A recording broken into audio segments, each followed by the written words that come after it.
परकिया प्रीति सन्देह होटेल मालिकों को हत्या घटना पर्दाफाश। हत्याकारी गिरफ, हत्यारे व्यवहृत होता टांगिया जबत। अभियुक्त को कोर्ट चालाण कला सिमुलिया पुलिस। सूचना अनुसार बालेश्वर जिला सिमुलिया थाना अंतर्गत छचिंदा ग्रामर गजेन्द्र पंडा जामुझाड़ी छक निकटने जयमा दुर्गा नामक एक होटेल करथिले। गत 16 तारिख विलंबित रात्रि में होटेल भितर मालिक गजेन्द्र पंडा को हत्या करा जायथिबा नहीं देखा मिलता। यह घटना जिला सारा व्यापी जाइतिबा बेले हत्याकारी को धरिबा पई पुलिस एक बड़ चैलेंज सृष्टि होइतिला। बालेश्वर सदर एसडीपीओ शुभ्रांशु शेखर नायक नेतृत्व में सिमुलिया आईआईसी देवराज जेना सहयोग में एक टीम गठन कर गजेन्द्रंकर टंका कारबार सहित होटेल कर्मचारी मानकु पचरा उचरा पले पुलिस अभियुक्त को धरिबा को सक्षम होइतिला। वासुदेवपुर अंचल जड़े महिला सहित गजेन्द्र अनैतिक संपर्क थिबा नहीं महिला स्वामी सूर्यकांत बेहरा ओरफ मुन्ना संदेह करे गजेन्द्र को हत्या करिथिबा नहीं अभियुक्त सूर्यकांत मानिथिबा बेले आज सिमुलिया थाना परिसर में सांबादिक सम्मेलन करी सदर एसडीपीओ सूचना दैछंती।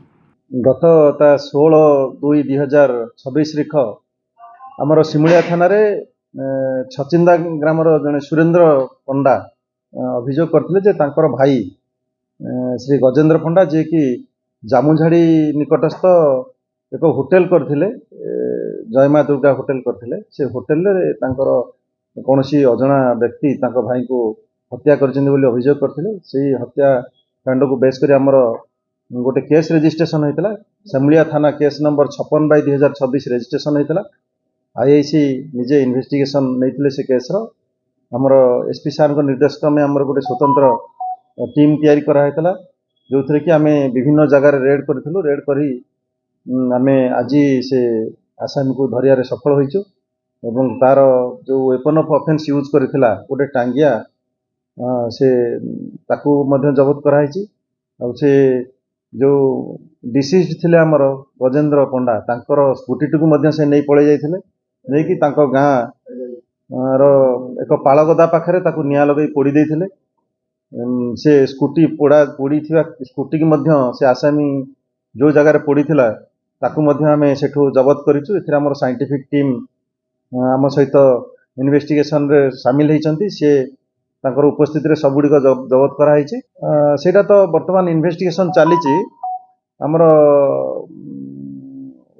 आसामी जे कि मुन्ना आलियास सूर्यकांत बेहरा तांकर वाइफ थिले, से काम करुथिले तांकर होटेल रे, डिसीज होटेल रे काम करुथिले एवं तांकर पैसा पत्र लेन देन समस्या थिला। आउ अनेक समय रे तांकर से किछि तांको संदेह करुथिले। एभली परिस्थिति रे जहा फर्दर हमर डिटेल इन्वेस्टिगेशन ने आसीबो हमें ता ऊपर केस को इन्वेस्टिगेशन ए पर्यंत इन्वेस्टिगेशन रे से जिंस हमर जहा आसीनी आसला परे हम जणा पड़ले जहा करिवो। से जो संदेह करछन तांकर तांको वाइफ को संदेह करथिले से घटना को नै कि हमर इन्वेस्टिगेशन चालीची। वर्तमान तार सत्यासत्य जहाँ आसो हत्याकांड से बाहर।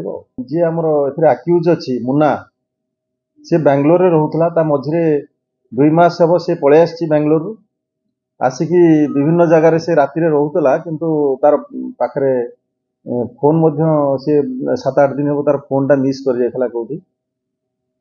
तापर से आसिकी राति इनसीडेंट घटना घटी घटला से एस्केप कर जाइए। एस्केप कला परे हमर इन्वेस्टिगेशन रे ताकू ट्रैक करथुले এবং धरिलु ताकू आज सकाळे मॉर्निंग रे। एथिरे हमर बीएनएस 1031 एंड 3032 बीएनएस रे केस रजिस्ट्रेशन करा हिची এবং इन्वेस्टिगेशन चलछि। एबे पर्यंत हमर इन्वेस्टिगेशन रे से एकुटी अक्यूज अछि बोली हमें पाइछु। फर्दर इन्वेस्टिगेशन जदि आउ कि इन्वॉल्वमेंट थांती सेमान को ट्रेस करा जे। हमर सिमुलिया थाना रो आईआईसी एंड ऑल आउ हमर समस्त जिलार मध्य किसी अलग पुलिस ऑफिसर मध्य आसी आम तो बालेश्वर जिलार ही धर। स्कूटी को तार गाँ जो अच्छे आम गुआगड़िया से गाँव में गोटे पाळगदा पाखे रखी निया लगे दी से आम से स्कूटी पोड़ा स्कूटी टाक जबत कर।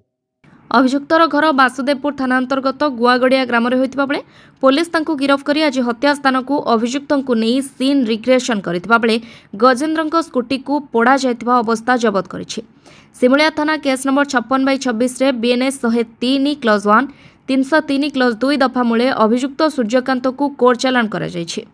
सिमुलियारू सामंत जगमोहन संघ रिपोर्ट, अभय न्यूज ओडिशा।